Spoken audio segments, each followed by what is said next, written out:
వేదిక పైన ఉన్నట్టు మాననీయ దక్షిణ మధ్య క్షేత్ర సంఘచాలకులు, మాననీయ ప్రాంత సంఘచాలకులు, వర్గ సర్వాధికారి, అలాగే ఈనాటి కార్యక్రమానికి చేసినటువంటి ముఖ్య అతిథి రామచంద్రరాజు గారు, వేదిక ముందు ఆసీనులైనటువంటి సంఘ పెద్దలారా, ఈ కార్యక్రమాన్ని తిలకించడానికి వచ్చినటువంటి స్వయంసేవక బంధువులారా, మాతృమూర్తులారా, గత 15 రోజుల నుంచి శిక్షణ పొందుతున్నటువంటి శిక్షార్థి బంధువులారా, ఈ యొక్క శిక్షణ మన ప్రాంతంలో ప్రతి సంవత్సరం జరుగుతుంది. సుమారుగా మన ప్రాంతంలోనే కాకుండా మే, జూన్ మాసాలలో భారతదేశంలో అన్ని ప్రాంతాల్లో కూడా ఇలాంటి శిక్షణని నిర్వహించుకుంటున్నాం. సుమారుగా 20,000 మంది స్వయం సేవకులు ఈ శిక్షణని పొందుతున్నారు. ఇదే కాకుండా ప్రారంభిక వర్గ, ప్రాథమిక శిక్షా వర్గ ఏంటన్నిటి కలుపుకుంటే మన దేశం అంతా కూడా సుమారుగా 2.5 లక్షల వరకు స్వయం సేవకులు శిక్షణ పొందుతున్నారు. మన మధ్య ఉదయం 4:30 నుంచి రాత్రి 10 గంటల వరకు కూడా మన మధ్యనే ఉంటూ అనేక కార్యక్రమాలలో పాల్గొంటూ శిక్షణ పొందారు మన యొక్క శిక్షార్థులు. ప్రపంచంలో ఇలాంటి విలక్షణమైనటువంటి సంస్థ మరొకటి కనబడదు. మండు టెండలో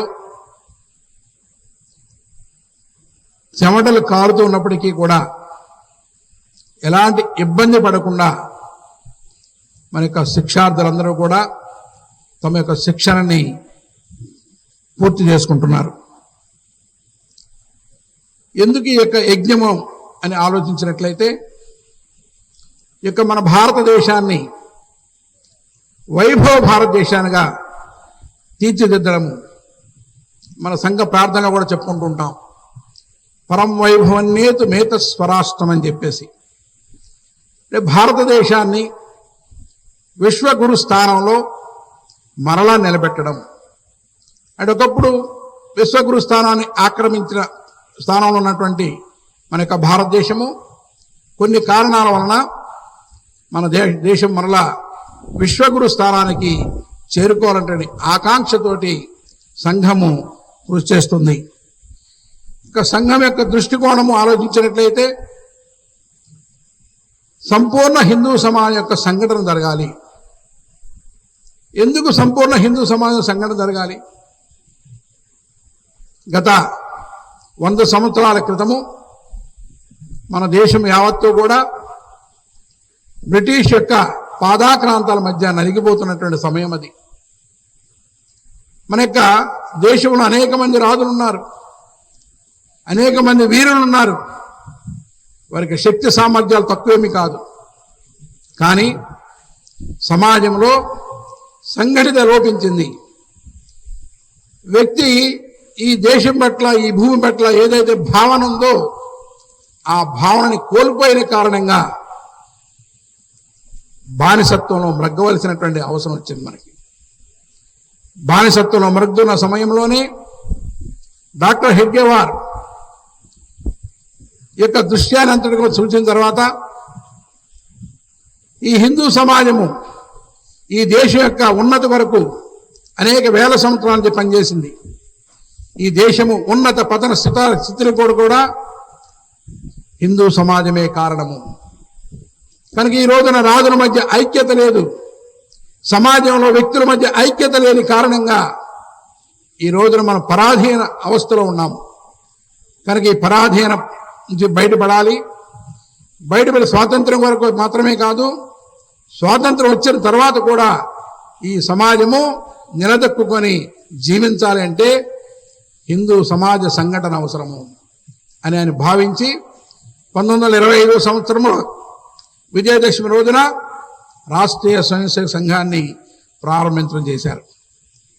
ఆ విధంగా గత 100 సంవత్సరాల కాలంలో మన దేశంలో రాష్ట్రీయ స్వయం సేవక్ ద్వారా అనేక మార్పులు జరిగింది ఈ సమాజంలో.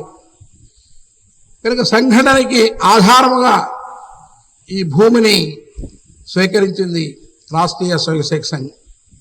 అందుకని ఈ భూమి మనకు తల్లి సరస్వతి మాత. మనమంతా కూడా ఈ భూమి పిత్రము. అందుకనే మాతా భూమి పుత్రోహం పృథివ్యా పుత్ర అని చెప్పేసి మనం చెప్పడం జరిగింది. ఈ భూమి నాకు తల్లి, మేమందరం కూడా ఆమెకు బిడ్డలము. కనుక ఈ భూమి ఆధారంగానే హిందూ సంఘటన చేయాలని చెప్పేసి ఆనాడు డాక్టర్ది మన ముందు లక్ష్యంగా ఉంచి ఈ విధంగా గత 100 సంవత్సరాల కాలంలో హిందూ సమాజ సంఘటన జరుగుతూ వస్తుంది. ఈరోజు మనం చూసినట్లయితే ఈ సమాజం అంతా కూడా చిన్నాభిన్నంగా ఉంది. వ్యక్తుల మధ్య అనేక భేదాభిప్రాయాలు ఉన్నాయి. అంతేకాకుండా సమాజంలో కులము, మతము, వర్గం అనేటువంటి భేదాభిప్రాయాలతో విడివిడిగా ఉంది. ఈ సమాజాన్ని అంతా కూడా ఏకత్రాటి మీద తీసుకురావాలనే ప్రయత్నము సంఘము గత 100 సంవత్సరాల నుంచి కూడా చేస్తుంది. మనకు తెలుసు సమాజం అంతా విడివడిగా ఉంటే ఎన్ని ఇబ్బందులు గురుగుతామని చెప్పేసి మన యొక్క చరిత్ర మనకు చెప్తుంది. ఒక పంచతంత్రంలో కూడా కథ వినే ఉంటాం మనం. 4 ఎద్దులు కలిసి ఉన్నప్పుడు అడవి జంతువు అయినటువంటి పులి వాటి మీద దాడి చేయలేకపోయింది. కానీ వాటిని మాయ మాటలు చెప్పి భ్రమను కల్పించి వాటిని వేరు వేరు స్థలాలు తీసుకెళ్లి వాటిని సంహరించింది. ఈ విధంగా మన మధ్య ఐక్యత ఉన్నంతకాలము కూడా మన దేశము ప్రాచీన దేశంగా, వైభవ దేశంగా వెలుగొందింది. ఎప్పుడైతే ఐక్యమత్యం లోపించిందో మనము పరదాస్య పాలమయ్యాం. ఆ విధంగా ఈ యొక్క సంఘటన కార్యము ద్వారా సమాజంలో 3 పనులు చేస్తున్నాం మనం. ఒకటి వ్యక్తి నిర్మాణము. ఎలాంటి వ్యక్తుల నిర్మాణం కావాలి? ఈ దేశంలో జాతీయ భావాలు కలిగిన వ్యక్తుల నిర్మాణం కావాలి. దాంతోపాటుగా ఈ దేశాన్ని, ఈ ధర్మాన్ని, ఈ దేశ రక్షణను సమాజ రక్షణగా భావించి తమ జీవితాన్ని అర్పించే వ్యక్తులని తయారు చేయడము. ఏ వ్యక్తులైతే జాతీయశీలం కలిగిన వ్యక్తులుగా తయారయ్యారో వారి ద్వారా వ్యవస్థలో అనేక మార్పులు తీసుకురావాల్సింది. కనుక మన యొక్క దేశంలో, మన సమాజంలో అనేక జీవన రంగాలలోకి జాతీయ విలువలు కలిగినటువంటి, జాతీయ భావాలు కలిగినటువంటి వ్యక్తులందరూ కూడా ఆయా జీవన రంగాల్లోకి వెళ్ళి ఆ జీవన రంగాల్లో పెను మార్పులు తీసుకురావడం జరిగింది. ఉదాహరణకి గత 100 సంవత్సరాల్లో జరిగిన అనేక మార్పులలో మన యొక్క ధార్మిక రంగాన్ని ఒక సమైక్య దిశగా, ఆధ్యాత్మిక రంగంగా మనం తీర్చిదిద్దుకోగలిగాం. విశ్వ హిందూ పరిషత్ అనే సంస్థ ద్వారా మన యొక్క హిందువులలో ధార్మిక భావాన్ని పెంపొందించడానికి కృషి చేస్తున్నారు. అంతేకాకుండా విద్యారంగము, ఇప్పటి వరకు కూడా మనం మెకాలే విద్యా విధానాన్ని మనం చదువుకుంటూ వచ్చాము. మనదైనటువంటి అసలైన చరిత్రను మనం చదువుకోలేకపోయాము, తెలుసుకోలేకపోయాము. అందుకని ఈ మధ్యకాలంలో ఇంగ్లీషు భాష మీద మోజు పెరిగి ఇంగ్లీషు చదువులకి ఎరబడుతున్నాం. మనం ఇంగ్లీషు భాష వలన మన యొక్క చరిత్రను మర్చిపోయాం. మనకున్నటువంటి జాతీయ విలువలు కాస్త మర్చిపోయాం. అందుకని మనకి ఆ భాష పంటి వరకే ఉంది, కానీ హృదయానికి చేరుకోలేకపోయింది. మన యొక్క మాతృభాషలో మనం చదువుకున్నట్లయితే మాతృభాష ద్వారా అనేక సంస్కారాల్ని మన యొక్క వారసులకు అందించవచ్చు. అందుకనే మన యొక్క విద్యారంగంలో పెను మార్పులు తీసుకొచ్చి మనదైనటువంటి చరిత్రను, మన యొక్క విద్యని అందించడానికి అఖిల భారత స్థాయిలో విద్యాభారతి పనిచేస్తుంది. గిరిజనులు అనేక రకాలైనటువంటి మూల నివాసులుగా ఉన్నటువంటి మన భారతదేశంలో గిరిజనుల యొక్క తెగని వీళ్ళు గిరిజనులు కాదు, హిందువులు కాదు అనేటువంటి భావనతోటి వాళ్ళని రెచ్చగొట్టి సమాజాన్ని దూరం చేయాలంటే అనేక ప్రయత్నాలు జరుగుతున్నాయి. ఆ ప్రయత్నాలన్నీ కూడా వమ్ము చేయడానికి, గిరిజనులందరూ కూడా కలిపి ఉంచడానికి వనవాసీ కళ్యాణ సంఘం పేరుతోటి గిరిజన ప్రాంతాల్లో మన యొక్క సంఘం అనేక సేవలు అందిస్తుంది. దాంతోపాటుగా మన యొక్క సాంస్కృతిక కళలు అనేక వందల సంవత్సరాల నుంచి ఇక్కడ ఉన్నటువంటి సాంస్కృతిక కళలు ఏదైతే ఉన్నాయో వాటిని మరుగుడు పడే దిశగా అనేక కుటిల ప్రయత్నాలు చేసిన కారణంగా తిరిగి మన కళలని మరలా పునరావృతం చేసుకోవడానికి ఒక సాంస్కృతిక కళలన్నీ కూడా చేసుకోవడానికి సంస్కార భారతి అనేటువంటి సంస్థ ద్వారా ప్రయత్నం జరుగుతుంది. అదేవిధంగా 1963 సంవత్సరంలో స్వామి వివేకానంద జయంతి, ఆయన 1863 సంవత్సరంలో జన్మించారు. 100 సంవత్సరాల సందర్భంగా ఆయన యొక్క శత జయంతి ఉత్సవాలు జరుపుకున్నాం. అయితే చికాగోకు వెళ్లే ముందు ఇక కన్యాకుమారి దగ్గర ఉన్నటువంటి ఏకశిల కొండపైన కూర్చొని 3 రోజుల పాటు ధ్యాన స్థితిలో ఉన్నారట. చికాగోలో సమావేశంలో పాల్గొన్న తర్వాత మన యొక్క భారతదేశం యొక్క విశిష్టత గురించి, మన యొక్క సంస్కృతి సంప్రదాయాల గురించి ప్రపంచ దేశాలకి తెలియజేసినటువంటి మహానుభావుడు స్వామి వివేకానంద. అందుకనే ఆయన యొక్క శతాబ్ది సందర్భంగా ఏ శిలపైనైతే ఆయన 3 రోజుల పాటు ధ్యానం చేశారో ఆ శిలపైన స్వామి వివేకానంద యొక్క శిలా స్మారకాన్ని నిర్మించడానికి ప్రయత్నం జరిగింది. 63వ సంవత్సరంలో ఆయన యొక్క జన్మదిన సందర్భంగా ఆ శిలా స్మారకాన్ని నిర్మించడం జరిగింది. ఏదైతే మన యొక్క శ్రీరామచంద్రుడు ఆదర్శ పురుషుడు యొక్క శ్రీరామచంద్రుని యొక్క ఆదర్శ పురుషుడు జన్మించినటువంటి స్థలం ఏదైతుందో అయోధ్య నగరము, ఆయన యొక్క జన్మ స్థలంలో విదేశీయులు కట్టినటువంటి కట్టడాలను తొలగించి ఆ ఆదర్శ పురుషుని యొక్క భవ్యమైనటువంటి మందిరాన్ని నిర్మించుకోగలిగాము. ఆ విధంగా వ్యవస్థ పరివర్తన ద్వారా సమాజంలో కూడా పరివర్తన తీసుకురావడానికి అనేక ప్రయత్నాలు జరుగుతున్నాయి. ఈ యొక్క పంచ పరివర్తన అనేటువంటి అంశాల ద్వారా సమాజంలో మార్పు తీసుకురావడానికి సంఘము కృషి చేస్తుంది.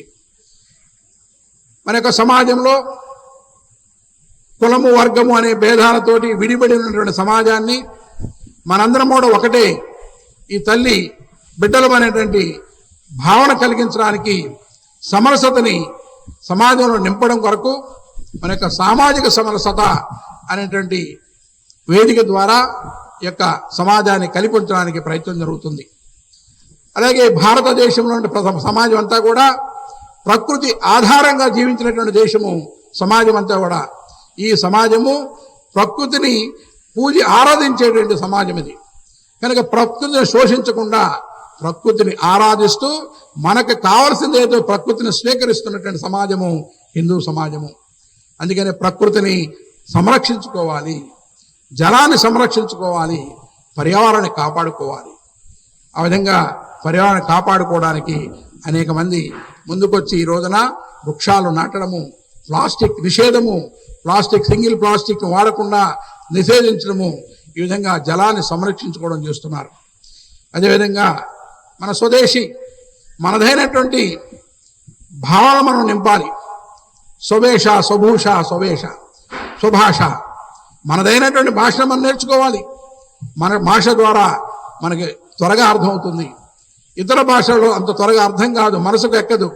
హృదయానికి తగిలే విధంగా, హృదయాన్ని హత్తుకునే విధంగా మన భాష ఉంటుంది.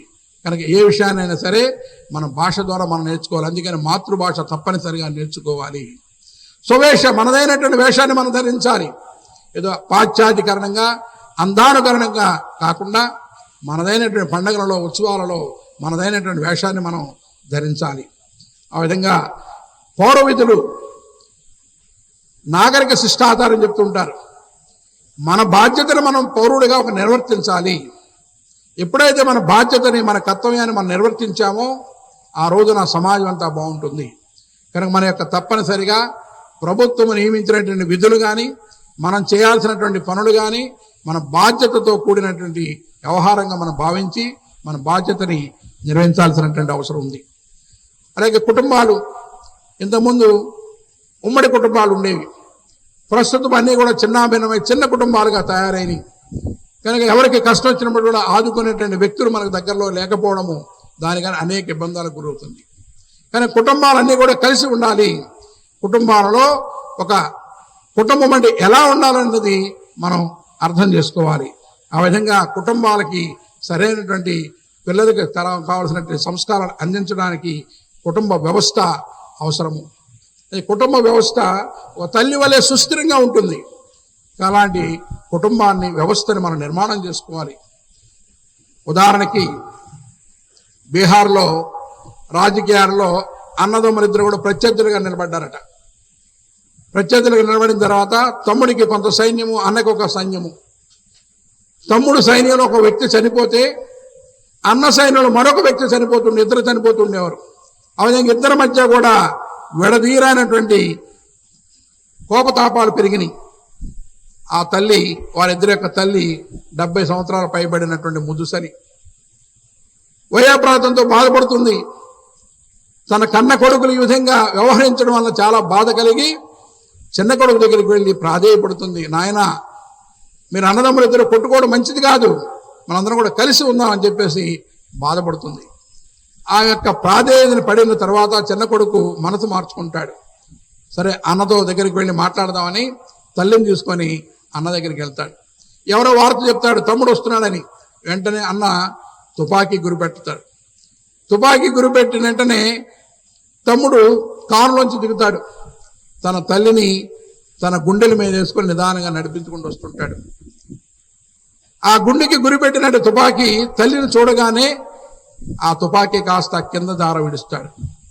అందరూ ఆశ్చర్యపోతారు, ఇదేంటి తుపాకీ కింద పడేశాడని. చిన్న కొడుకుని తీసుకుని తల్లి పెద్ద కొడుకు దగ్గరికి వెళ్తుంది. పెద్ద కొడుకుని ప్రాధేయపడుతుంది, నాయన నాకు పుత్రభిక్ష పెట్టు అని. ఆ పెద్ద కొడుకు కాస్త మనసు చల్లబడి ప్రశాంతతోటి తల్లి పాదాల వద్ద నమస్కరిస్తాడు. అమ్మా, నేను తప్పు చేశానని చెప్పేసి బాధపడతాడు.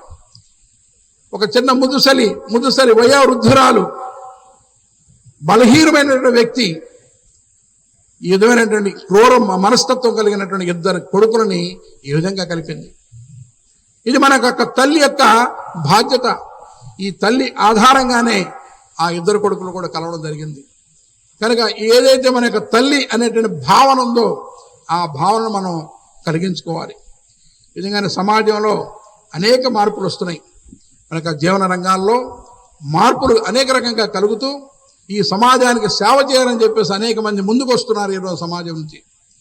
అందుకని మనం చెప్తూ ఉంటాం, పరోపకారాయ ఫలంతి వృక్ష, పరోపకారాయ వహంతి నజ్య, పరోపకారాయ దుహంతి గావః, పరోపకారార్థమిదం శరీరం అన్నారు. కనుక చెట్లు ఫలాన్ని ఇస్తాయి, అవి వాటిని తెరవు, సమాజానికి అందిస్తున్నాయి. అదే నదులు ప్రవహిస్తుంటాయి, నదులు ఆ యొక్క నీటిని సమాజం స్వీకరిస్తుంది. ఆ విధంగానే ఆవులు పాలిస్తాయి, అవి తాగవు, సమాజానికి ఇస్తున్నాయి. అదేవిధంగా మన యొక్క శరీరం ఉన్నంత కాలము కూడా ఈ పరోపకారం చేయడానికి, ఇతరులకు సేవ చేయడానికి ఈ యొక్క శరీరము ఉపయోగపడాలి. అందుకే దారము చాలా బలహీనమైనది. కనుక అనేక దారాలు కలిపినట్లయితే ఒకదానికి ఒక శక్తి వస్తుంది. ఉదాహరణకి మనం వేసుకున్నటువంటి చొక్కా గనక చూసిన అనేక దారాలతోటి అల్లినటువంటి ఈ చొక్కా, ఆ విధంగా ఒక సమాజంలో ఉన్న అందరూ కూడా ఒక సంఘటితమైన శక్తిగా ఏర్పడినట్లయితే అదే హిందూ సమాజ శక్తిగా మారుతుంది. కనుక సమాజంలో అనేక వృత్తులు చేసుకున్నటువంటి వారు ఉన్నారు. కనుక బట్టలు కుట్టేవారు కానీ, సైకిల్ మెకానికల్ కానీ, అనేక రకాల వృత్తులు చేసుకున్నటువంటి అందరినీ కూడా కలిపి ఏకత్రాటిపైన మనం తీసుకురావాల్సిన అవసరం ఉంది. అందుకని ఈ యొక్క చేతి వృత్తులు చేసుకున్న అగౌరవపరచకుండా వాళ్ళందరినీ కూడా సన్మానిస్తూ అందరిని గౌరవించేటువంటి పని మనం చేయాలి. ఈ రోజున ప్రపంచంలో మనం చూస్తున్నాం, ప్రపంచంలో ఉన్నటువంటి జాడ్యం మన దేశం కూడా కొంత ప్రవహం వస్తుంది. ప్రపంచంలో అనేక హత్యలు జరుగుతున్నాయి, దోపిడీలు జరుగుతున్నాయి, స్త్రీలను మానభంగాలు చేస్తున్నారు, ఈ విధమైనటువంటి అత్యాచారాలు చేస్తూ అనేక రకాలుగా హింసిస్తున్నారు. దీన్ని ఏ విధంగా ఎదుర్కోవాలి? మనం ఈ సమస్యను ఎదుర్కోవాలంటే మనకు హిందూ సమాజంలో జీవన విలువలు కలిగి ఉండాలి. అలాంటి జీవన విలువలు ఏదైతే ఉన్నా ఆ జీవన విలువల ఆధారంగా సమాజం జీవించాలి. మన పూర్వీకులు ఏదైతే మనకు చెప్పారో, వారికి ఏ విధంగా జీవించారో, వారి యొక్క జీవితాన్ని ఆసరాగా చేసుకొని మనందరం కూడా జీవించాల్సిన అవసరం ఉంది. జీవన విలువలంటే ఒక ప్రేమ, ఒక కరుణ, దయ, త్యాగము, సమర్పణ అనేటువంటి గుణాలని కలిగించుకొని ఈ సమాజం యొక్క జీవన విలువల ఆధారంగా సమాజం జీవించినట్లయితే మన సమాజంలో ఇలాంటి ఏదైతే వికృతులు ఉంటాయో వికృతుల్ని మనం పారదోలగలుగుతాము. అందుకని మనం తల్లిని పరాస్త్రీలందరినీ కూడా తల్లిగా భావిస్తాము. ఈ భూమిని తల్లిగా భావించాము. ఈ ప్రకృతిని అన్నింటిలో కూడా మనం తల్లిగా భావించాము. అందుకని గంగామాత, గోమాత, తులసీమాత అని మనందరం కూడా పిలుచుకుంటూ ఉంటాం. కనుక ఈ విధంగా తల్లి అనే